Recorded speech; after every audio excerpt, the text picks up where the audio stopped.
How We Make Movies is brought to you by Microsoft Surface, Assimilate, Azo, and hosted by the film collective WeMakeMovies.org.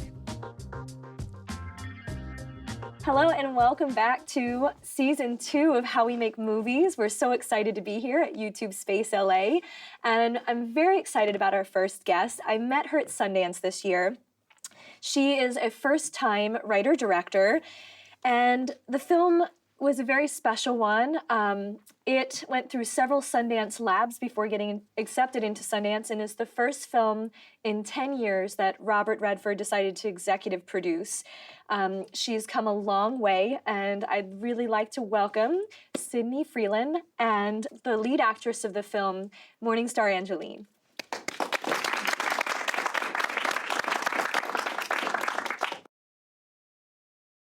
About this film.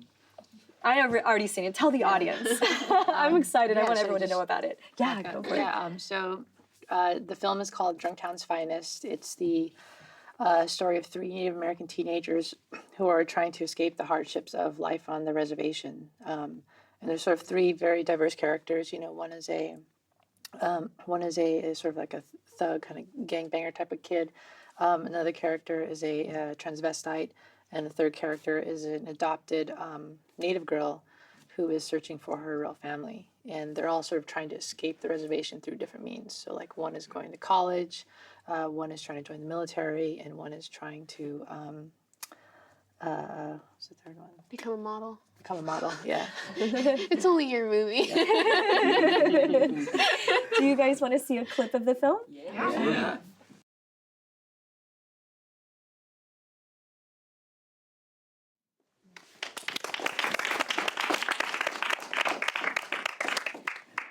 Drunktown's Finest. That's an interesting title. Where did that come from? So the title of the film is based off of the town I grew up in, which is Gallup, New Mexico. And it's a border town to the Navajo reservation. And sort of in the late 80s, early 90s, it became kind of notorious for its high rates of alcoholism. And so basically what happened is, the ABC show 2020 came and did a segment on our hometown called Drunktown, USA. And so I was just in elementary when that happened, but it always sort of stuck with me, you know? It's like, well, this big crew is coming in, they're like filming all the drunks around town. It's like, but what about like why don't they go to my auntie's house, you know, and like film her because she's not a drunk, you know, or like go to my cousins or my teachers, you know? And so, you know, and that's sort of been an unfortunate nickname that sort of stuck. And so when I first set out to start and write the script and create it and stuff, you know, when you get to film school, they tell you write what you know. Mm-hmm. And so it was sort of like going back and revisiting those, I guess, memories and the environment and everything. And so that's sort of where it came from, was like, well, what if we took these three characters and put them in this, you know, drunk town and showed like a different side of it, you know? And that was sort of the origin of the story, I guess. So you gave, you know, the environment and described that for us, but why this story? What was it about these characters that drew you in, and why did you have to tell this story? Well, I mean, you know, for me personally, you know, I'm Native American, and you know, I grew up on the reservation, and you know, I never really felt like I saw, you know, the people and places that I knew represented on film. You know, it was always like 1800s, you know, like so and so, you know, and that's really what it was. Is I just wanted to make a movie about the people and places that I knew growing up. Can you describe that culture and how it's still alive today in America? I think growing up so far away from that culture, I kind of thought it died out, I think, when I was growing up, except for what I saw in John Wayne movies. Yeah, I think it's a large part of it. You know, you know, for the most part, Native Americans don't really exist. You know, but you know, I grew up on the reservation, and you know, my sister here, who's also the star actress. You know, we're both Native. We grew up on the res, and there's definitely it's a huge, diverse. You know, as you hopefully can see from the clip. You know, community, and that's another reason why I wanted to do this, was to show how sort of. Show how diverse the community is, I guess. All right. Now, can you tell us a little bit about, I guess, the seedlings, or like, where did you come from? You didn't start out in film. Did you go to film school? I did. Well, I did eventually, but yeah, I wouldn't be here if I didn't. But so again, like again, I grew up on the reservation. Filmmaking isn't something that people do, and the arts that I knew were sort of like more traditional classical things, painting, silversmithing, pottery, weaving, stuff like that. So I went to college to study painting and drawing, which is what I thought I wanted to do. And in the process, I sort of was introduced to other mediums, photography, computer art, computer animation. And then my final semester, I took a video class, and it was just like, wow, this is what I want to do, Because to me, it was like film combined all the sort of elements of all the different mediums that I enjoyed and made them into one, And then it was just like, well, this is what I want to do. And so from there, I applied to film school, and then was fortunate enough to have the film or the script be selected for the Sundance Labs. And what film school did you go to? I went to the Academy of Art University in San Francisco. Okay. Yeah. Is that known for its film program? I would assume, I'm just going to assume so. Because I knew nothing about film. And so I did a Google search for film schools, and the first thing that came up was the Academy of Art University. They gave me an alphabetical list, I was like, oh, San Francisco, I love San Francisco, I'll go there. And that's really how I ended up going to film school there. That's one way of narrowing things down. Yeah, made it easy for me. So you were in school when it got accepted into the native Sundance Lab? Yeah, I had submitted a few projects for other labs that didn't get in. I had a sci-fi project that wasn't really a Sundance film. That didn't get in, but I think it was the year after I graduated. I submitted, and the head of the Native Lab, which is sort of a satellite program of the Sundance Institute, read the script, and he said, "Well, this is interesting, but it's not really in Sundance's wheelhouse. Do you have something similar?" And I said, "Well, I have this script called Drunktown's Finest I just finished." So, it was the first draft. It was like 180 pages, which is, equivalent to like a 3+ hour movie. But to his credit, he read the script. He thought it had potential, and I was invited to submit for the Native Lab. And this was a year out of film school. Okay. So, and at that point, what were you doing? I moved here to LA. I was living, working, primarily would work in the camera and editing departments. Okay, so you were starting out like everybody else does when they first come out well, here. when I first came out, I was PA. Yeah. I put in my PA time. So you got into the lab, and what was that experience like? Well, it was the two main labs are the Screenwriters Lab and the Directors Lab, and they were both amazing, absolutely amazing experiences, because they are. It's like what film school should be, It's just a purely artistic experience, and it's just about they bring you in, you get to workshop. For the Screenwriters Lab, you workshop your script. For the Directors Lab, you shoot 4 scenes from your script. And it's just, they provide you all the resources, and you don't have to worry about the politics or the business or anything. It's just about creating and making mistakes and learning and growing as a filmmaker. So for me, it completely changed my approach, Like I've sort of said, like my approach going to the Screenwriters Lab was, my writing approach was like more plot-based. It was like this happens, then this happens, and this happens, and I have to get this character over here. But then the way the labs work is that they sort of, they find where your comfort zone is, and then they push you out of it. So for me, in my case, they pushed me to like do more character work, Mm-hmm. And then the same thing with the Directors Lab, which is like I storyboard everything, And they would say, okay, well, what happens if you don't storyboard anything and just go in and just focus on getting a performance from the actor, How did that blow your mind? Yeah, it was so terrifying, because it's like that's my security blanket, It's like, don't take that away from me. But, once you sort of open yourself up to that experience, it's very sort of freeing, and it actually informed a lot of the approach that we ended up taking with Drunktown. You know, that's one of the things that I noticed most about your film and I admired about it was that it was so character driven and the characters were had so many layers, not just like in the writing as well as in the acting. And I know that you were working with a lot of first time actors. How did you get those performances out of them?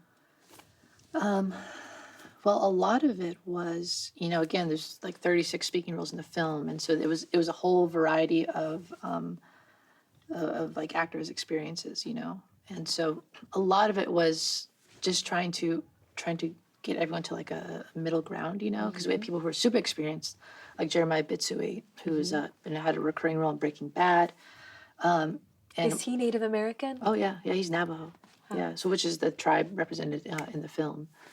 And then Morningstar, who plays the lead, like with her, I feel like I had a little bit of difficulty with her character on the page, and so, but the great thing about working with her is that she was able to fill in those gaps, that I was having trouble with, and so for like someone like Star, it was sort of like taking a step back and letting her sort of bring her own interpretation to it. Your character, Morningstar, was kind of the, white bread character out of all the characters who had all this darkness around them. But you did bring so much to it as far as the complexities and the really wanting to find her roots and connect to who she really is. What were some of the challenges in playing that role? I think it was pretty challenging because I related to the character in the way of when you have Native American culture, you kind of feel an obligation to keep it. And so with her, it was difficult to try to like put myself outside of really being engulfed in my culture. Like I grew up going to ceremonies and things and saying, well, what connection does she want from that? Because she doesn't know it yet. Right. So I was kind of thinking about how would she approach wanting something and not really knowing what it is. Like she wanted it so bad, but she couldn't. I struggled with that a little bit. Because for me, it was like, well, of course you want it. But for her, it was, well, why? Why does she feel so connected? Because it's pretty easy to just accept what's given to you sometimes. Why do you think that was? For her? Yeah. I don't know. I really admired her for her strength to like say no to her family and to say, I want to know my birth parents and that doesn't mean I don't love you any less. I just need to do this. And I think at that age, it's pretty ambitious. So for her, I think it was just a definite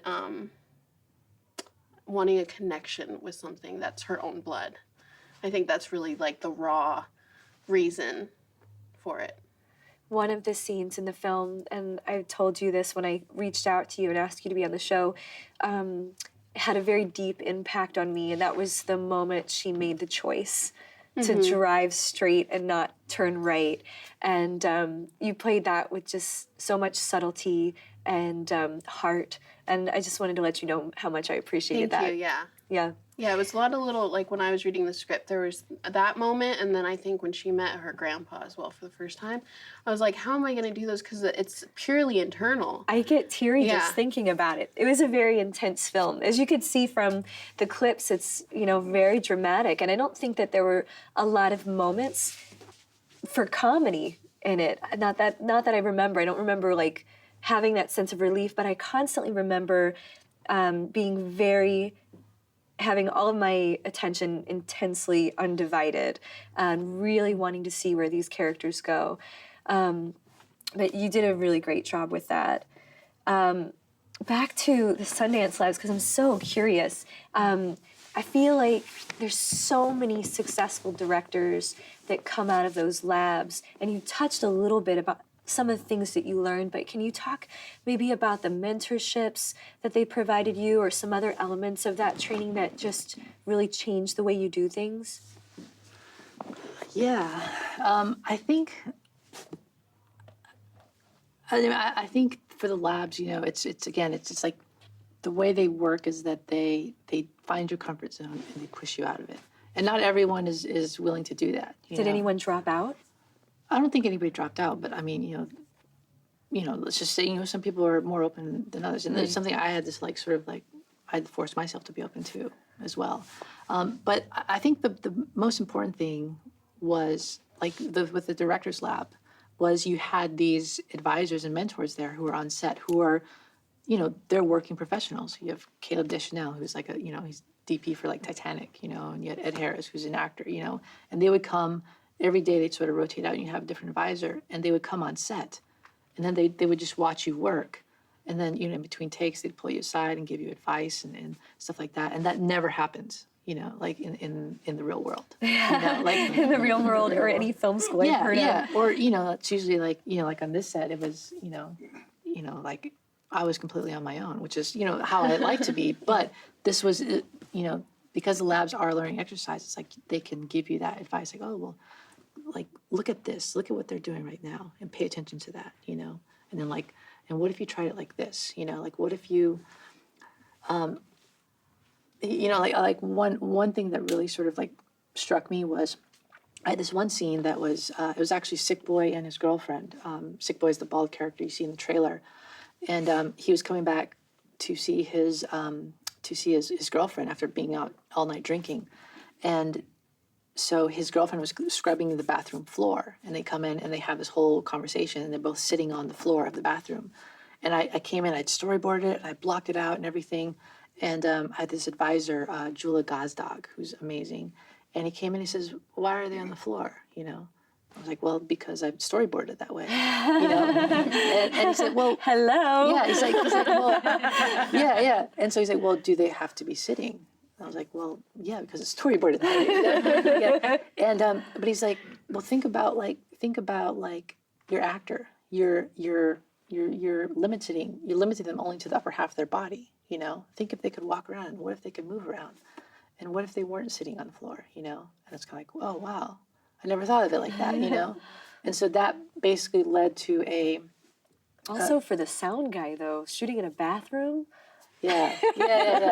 Well, basically, what it led to was like this thing where we actually moved into the kitchen, and they were able to and they were both standing up, and they were able to move, and it became a much more dynamic scene, And it was just sort of stuff like that really makes you like question your approaches, and how can you constantly being able to like say, oh, how can I make this scene better, Yeah. What sort of connecting points happened to help this film get legs? I know you workshopped it through the writer's workshop, and it came down from 180 pages down to probably closer to 87, right? And then our shooting script was 97 pages. 97. That's not bad for drama. Yeah. We did it. It's done. Don't go back.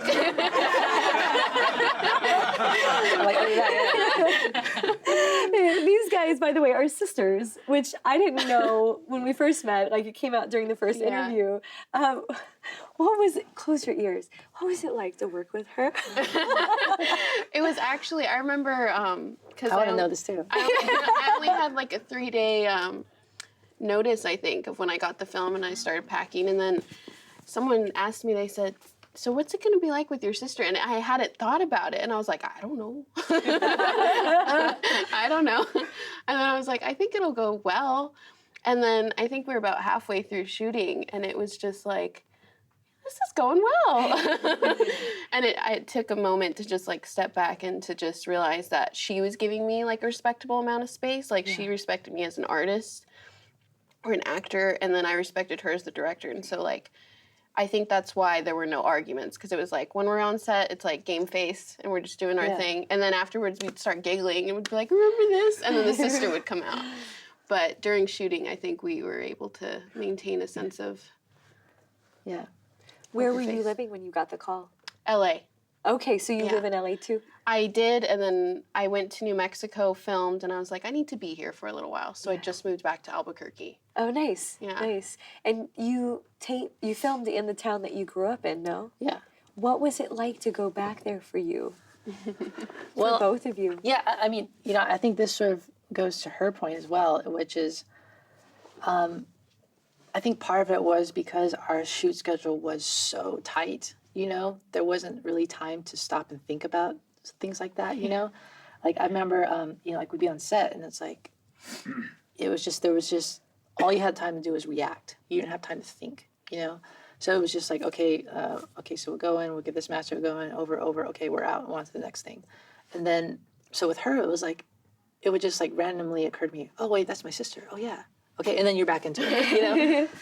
And it was sort of the same thing with shooting specifically in Gallup, because we shot there for 5 days, and I was like, oh, this is gonna be like a sentimental thing, and I'm gonna feel this way.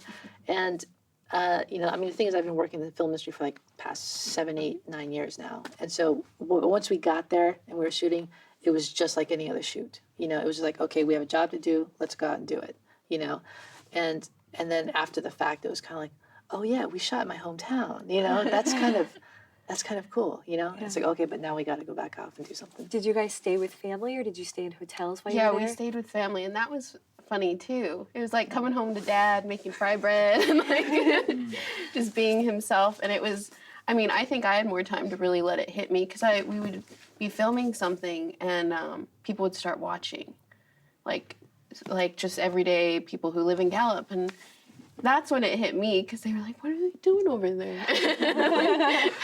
We're making a movie, like in Gallup, New Mexico. So moments like that, it made me feel really, really good. And then that added to like, you kind of have a responsibility with this film. Like, people are going to want to see it, because it's not every day a film comes to Gallup, New Mexico. Yeah.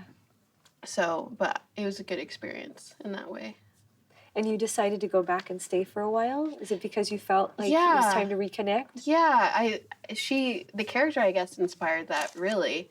It was just kind of, I've been talking about it for a while and spending that time, and then the film industry in Albuquerque is booming a little bit. I mean, Breaking Bad was there, so I was like, maybe I'll give it a shot there, because then I can at least be cast as a Native American girl more likely than I can in LA, where I'm either Asian or Hispanic. So I just wanted, Filipino. Or a combination.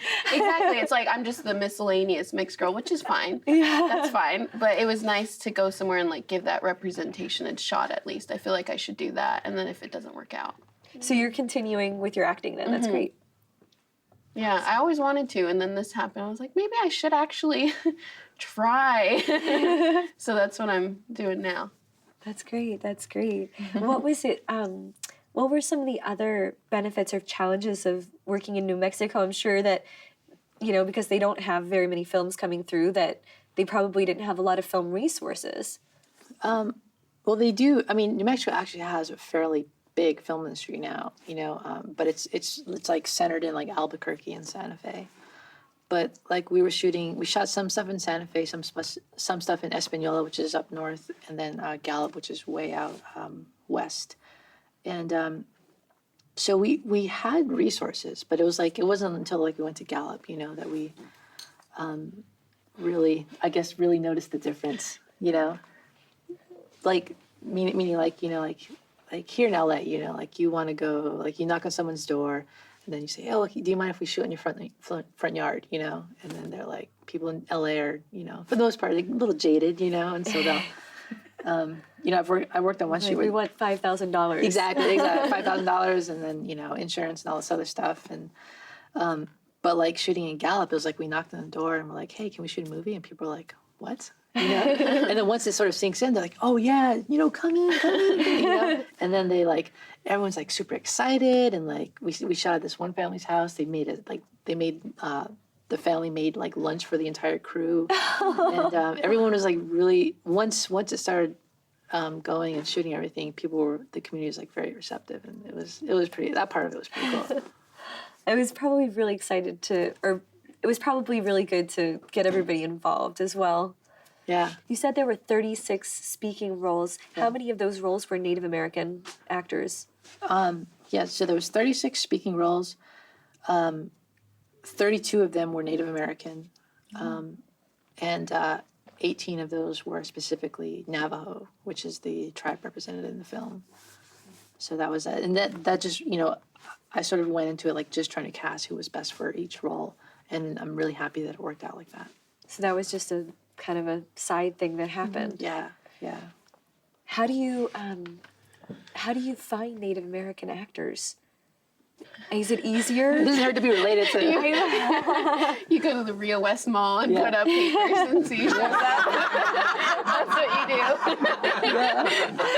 No, No, seriously, because like here's the thing is like I have a friend who's a casting director. She's a casting director for like Breaking Bad, and she would call sometimes. You're like, oh, we need like a native role, or they're working on Longmire and they need like a Native American. And the thing is like they'll do postings on like central casting, you know, and, like nobody on the reservation knows About what it. Yeah. So it's like, and basically like, you know, on the reservation, the main sources of media consumption are radio, newspaper, and even internet is, I would say, isn't as sort of prevalent as those two. So like a lot of it was advertising in the local paper, you know, and like just like she's saying, going to the mall and putting up a flyer. And we did an open casting call, and we got, some amazing people. Like the gangbanger character that you saw in the trailer, the one that goes out and shoots his gun, and his girlfriend, both those two, they just came into open call we did at the mall in Gallup. Yeah, and we just sort of said, okay, we're gonna put you in the movie, and then we just took them and put them on set, and they just jumped right into it. That's awesome. Yeah. What about Carmen? How did you find Carmen? She plays the transgendered character in the film. Yeah, so Carmen was, this is a funny story, I guess. So I had been writing the script for about a year, it's like 2009, and I had the character Felicia I was working on, and I had this video on YouTube. And you know, like when you watch YouTube and then you're done, it gives you other suggestions. Yeah. So this video popped up for Navajo transsexual Carmen Moore. And I was like, oh, that's interesting. So I clicked on it, and then I watched it, and it was just like someone was interviewing her something or other, and I was like, that's Felicia, that's the character. I was like, I have to find this girl, you know? And so I kind of, I tried to hunt her down and everything, and I was able to track her down. How do you stalk someone on YouTube? Yeah, I know. I promise it wasn't creepy.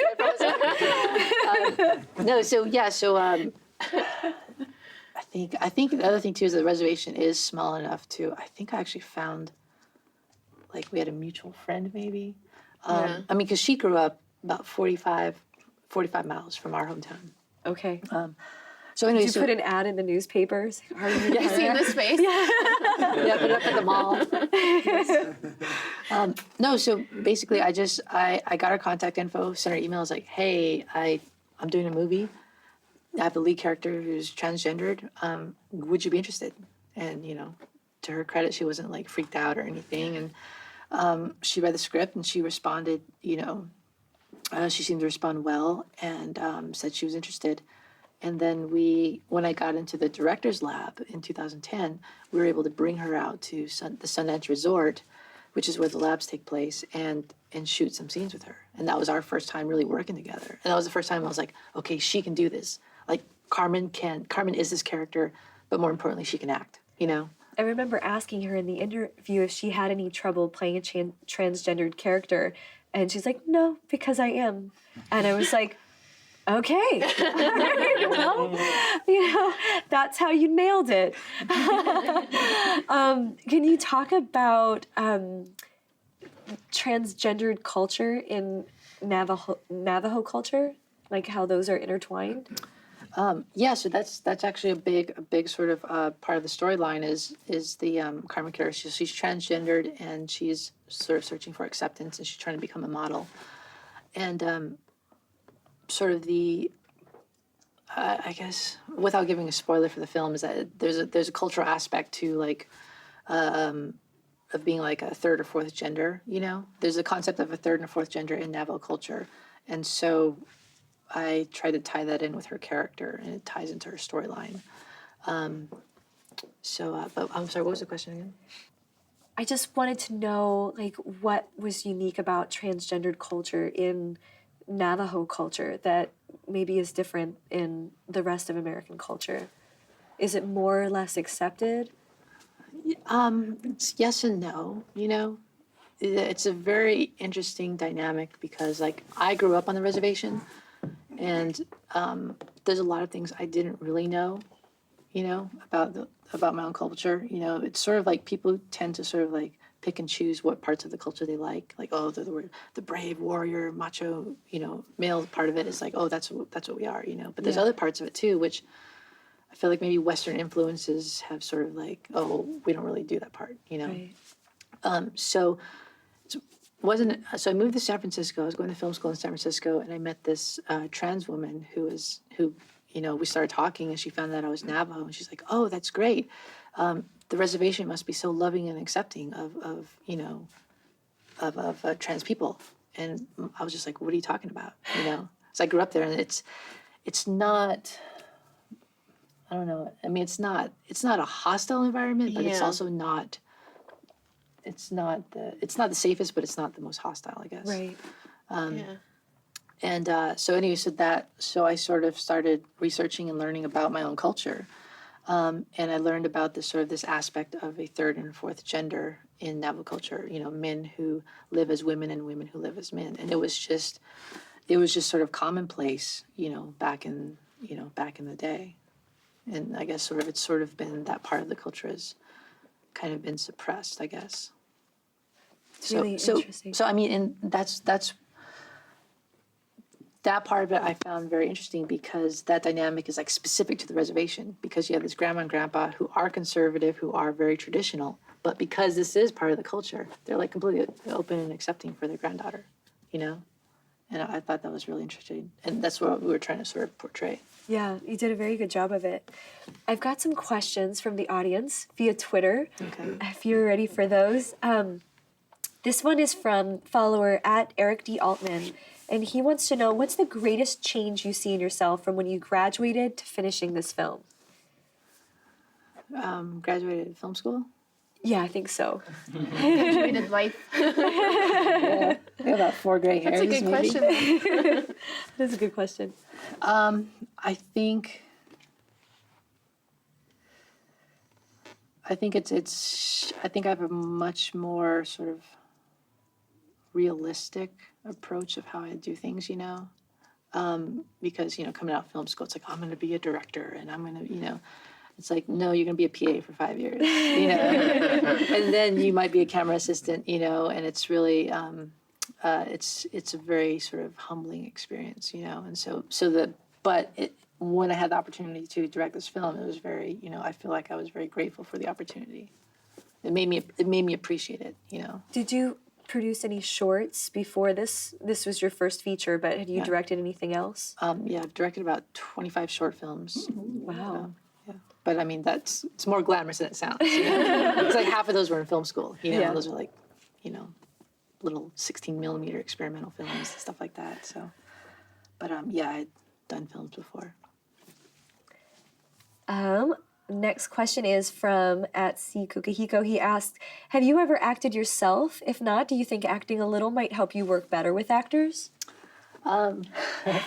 Yeah, you know, I've thought about this quite a bit. I've said to myself, like, I should just go on an audition so I know what it feels like. You know, You should. Yeah. Because I like, people who come to auditions, I'm like, these guys are so brave. You are so brave, you know, for coming in, because I couldn't do it. But the short answer is, I guess, maybe, I don't know. What would you say to that, Morningstar? What about her doing? Yeah. I'd love to see it. I don't know. I'd love to see it. That's basically my only comment. I'd be a fly on the wall. I think you wouldn't want to reverse the roles and direct her for once? I would not do a good job. I already know. I mean, I think at Sundance, you know, we had an amazing publicist at Sundance, you know, and she had us going like it was like nonstop. And so a lot of it was like on-camera interviews, and it was like being in front of a camera, which is very, you know, kind of a surreal experience, you know, because like my instinct was to be like, oh, like, you know, like I'll clean the lens for you or something, you know. So yeah, it's definitely, it's a much different experience being in front of the lens. Yeah. Got another one here from at Patrick C. Duncan. He says, what was the casting process, and did you write for specific actors? I guess we talked about the casting process a little bit, but maybe did you change any of the roles once they were written to tailor them to the actors that you had found? Yeah, we did. I think the main example of that was there's one scene in the film where Sick Boy, again, the bald. And what is the name of the actor that plays? Jeremiah. Yeah, Jeremiah Bitsui, where his character goes to see his mom, and his mom has a boyfriend, and then they have a kid together. So the kid is Jeremiah's half brother, and we knew we wanted to cast a kid, and so. But with the casting approach that we took, my casting director and I had a conversation. It was like, well, let's cast the kid first and figure out what his ethnicity would be. So we cast a wide net for the child, and then whatever his ethnicity would be would determine who the father would be. So in the case of the kid, he was, I think he was Native Mexican and white. He was like a quarter Mexican, a quarter Native, and half white. So then, because we casted him, that dictated the ethnicity of the father, who was white. And then so I guess that's one instance where we did do some specific casting. Here's a really good one, and I can't believe we didn't touch on this. How was it working with Robert Redford? What was that like? How cool is that? Tell me all about Bobby. Good old Bobby. Uncle Bob. Yeah, well, I mean, he executive produced the film, and I'd say like my primary interaction with him was like at the labs, and then afterwards, after the labs, when he approached my producer and I and talked about coming on as executive producer, that was sort of our main interaction. And then once we started shooting, it was very much like we were often left to our own devices, basically. So yeah, it was he really gave us our space, I guess you could say. But as far as working with him, I mean, he was awesome, just like, because he's so genuine, so laid back, I think the first meeting I had at the Sundance Labs was like, he said he tries to have lunch with the fellows and discuss the scripts and everything. And so he had read the script, and we're gonna have lunch with him. It's like, I'm gonna go see Robert Redford, I was very nervous, but once we sat down, he's so laid back and so just chill that it's like contagious, So I just relaxed immediately, and and then we just were able to start talking. What did he say about your script? Well, I think the thing that was great was that he knows the area, he knows the reservation, he knows the people. He's done a lot of work with Native American communities, and he's very familiar with the Navajo reservation specifically. So like the conversation was like, he was talking about these small little towns like on the reservation that no one would know. Oh yeah, it's like I went through like Ganado, Arizona, and then I went to Chinle, and I'm like, that's so cool, and so it was really, that part of it was pretty cool. He's very invested in Native American culture being represented on film. Where does his investment come from? Like, why is he so interested? Do you know? That's a good question. Yeah. Call up Uncle Bob. Did you get to meet him at all? Yeah. I met him after the film premiered. Yeah. He stayed there. He introed the film, and it was a very short hello, but it was just awesome to know that he had watched the film and like been there, and I guess been in the aura that was around like the premiere. It was very interesting to see like the first audience who saw it and how they reacted. They were kind of like, what did we just see? Because it was so, the film was kind of in your face, and I think it shell-shocked a few people. Yeah. And then after that, I think some people went home and wanted to ask more questions than what was asked. Yeah, and so he came to the premiere of the film, which was awesome. Like that was one of the greatest things about the festival. So he came to the film, and he came to the premiere and introed the film, which was like, that was so amazing. And can I tell the story about? Yes. What, Dad? No. What, him? Yeah. Oh yeah. So I thought it was kind of cool because afterwards, so he stayed through the Q&A. Actually, funny story. It was like halfway through the movie. So Robert Redford came in. Halfway through the movie, he stands up, and he walks out. I was like, oh shit. I was like, he hates the movie. It's so bad. Like he walked out, and he just went to the bathroom. And he came back in like 5 minutes later. Awesome. But no. After the film, some people sort of came up and were taking pictures, and somebody came up to. Oh yes. Can you tell? Everyone just went around him. Like as soon as the movie ended, he was like the star. Like and by all means he is. And I'm trying to be modest and like, I just want to say hi. and this woman hands me her camera and she's like, can you take a picture of us too? and Robert Redford's like, you don't do that anymore. And I was like, if he says I don't do it anymore, I don't do it anymore. And then I got a picture with him next. But he was really sweet. I was like, thanks, Bob. Uncle Bob. Yeah. I like that. That's a great story. We've got a couple more questions. Let's see, find a good one. How many days was the shoot, and did you have to go and do a lot of back-to-back nights with little to no sleep? Yeah, the shoot, our shoot schedule was 15 days. For 97 pages? Yeah. That's why I'm saying don't go back. I just got her over it. You're here. Yeah. No, I mean, that's what I'm saying is like there wasn't time to think. It was only time to react. I mean, because we were shooting 8 to 9 pages a day on a single camera shoot. Can I just stop and process that?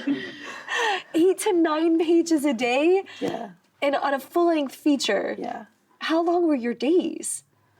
Well, we had 12-hour days, and I think we made 10 of the 15. And the most we went over was like 2 hours, I think. Wow. So, that's, Oh my God. a lot of that is like 99% of that is our crew, because our crew is just like, our DP, Peter Holland, is like, he was so fast and he was so quick, like he could just set up and light a scene like that.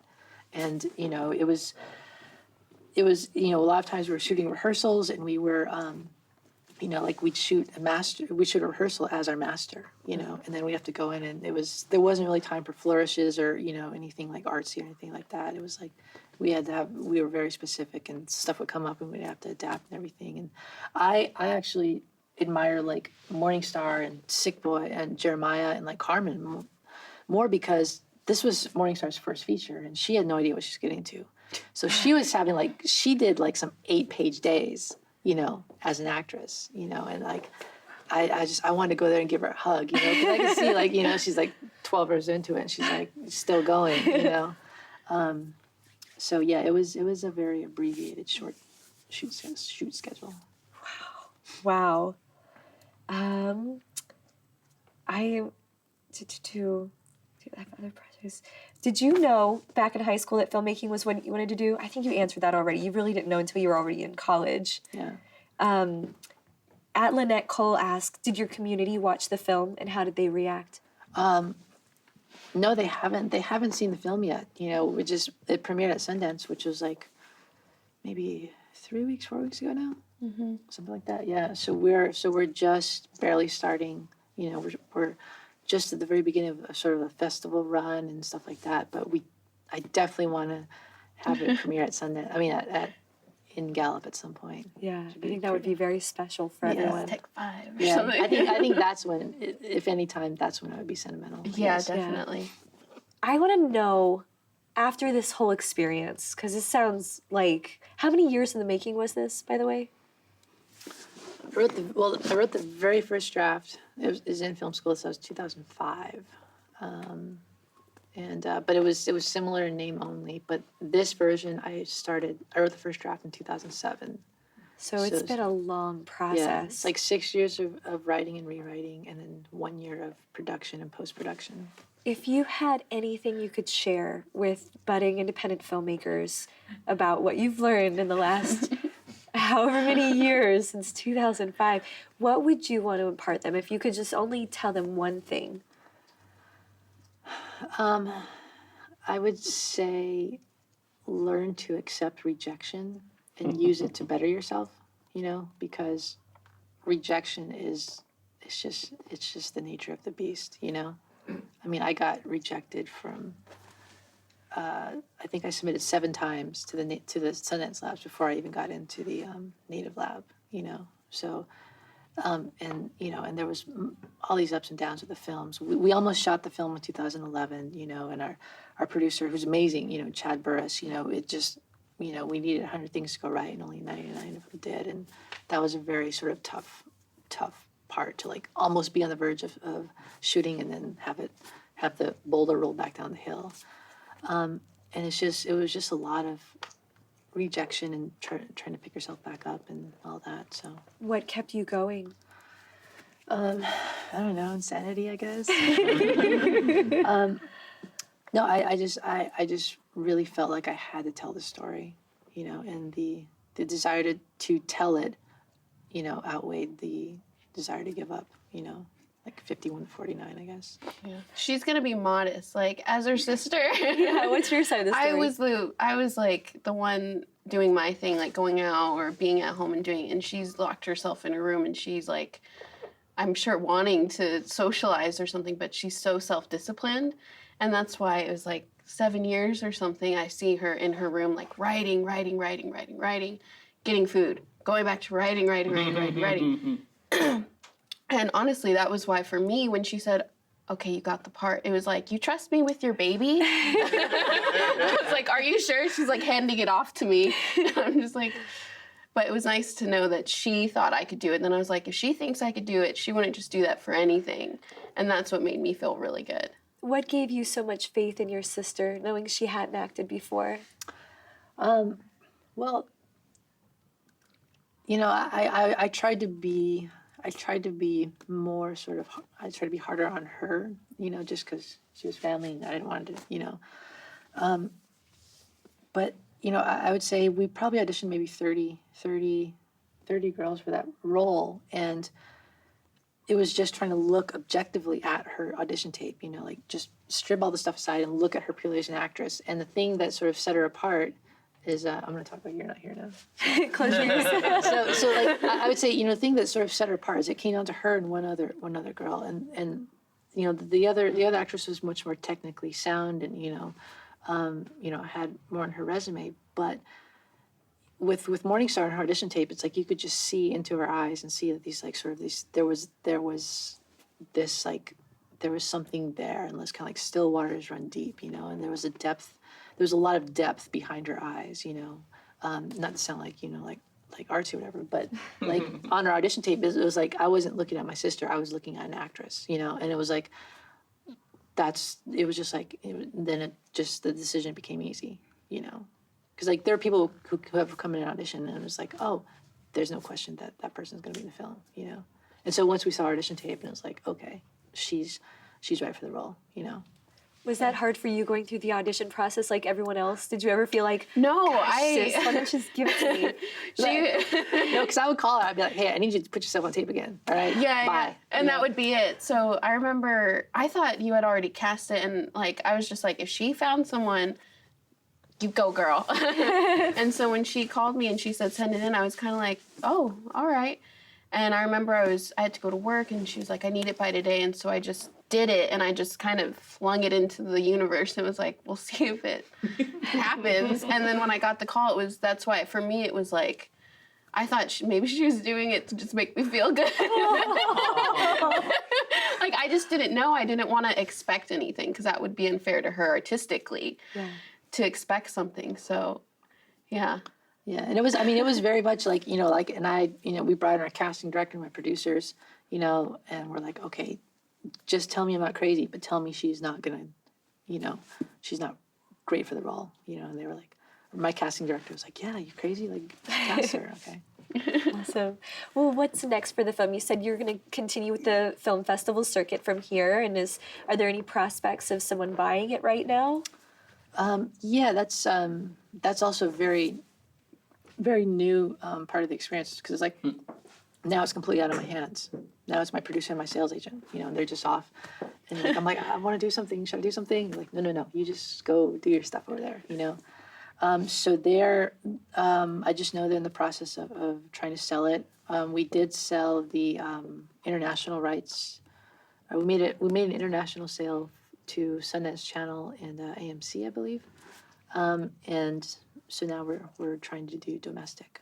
Nice, So nice. hopefully, yeah. And what's next for you? For me, you know, I was able to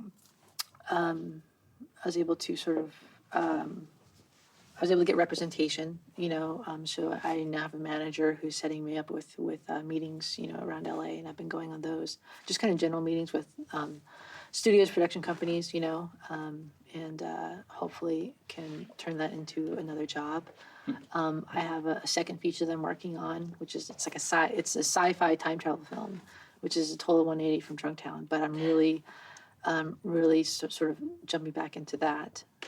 Was that the original script that you talked about before? No, this is completely different. Is it that just like another side passion, love for you is sci-fi? Yeah, I think so. Yeah, I think so. I mean, it wasn't something that really. I think I just sort of gravitate to what I sort of enjoy, and with this other film, it's like, okay, I did the character piece about the hometown, I want to do something fun now, something I want to do. So the sci-fi is I'm very excited to jump into that. And what's next for you, Morningstar? I don't know. But I kind of like that. Like right now, I just feel like I've been given this gift of being a first-time actress and having a lead in a feature film, and that's like a privilege to me. So I'm just kind of figuring out. I moved to Albuquerque, and I want to give that about a year. And whether I get representation there or in LA and kind of live the actor life and kind of just travel wherever you get a job, I'm pretty much open to anything, because now it's like this has affirmed my passion for it. I was like, well, maybe I have the passion for it, but I need to do something else. And this is like, no, you need to do this. I think most actors say that to themselves every day. Yeah, exactly. Well, it was so nice having you guys on the show. Thank you so much for sharing your experience and journey with us. Please give a warm round of applause for Sydney.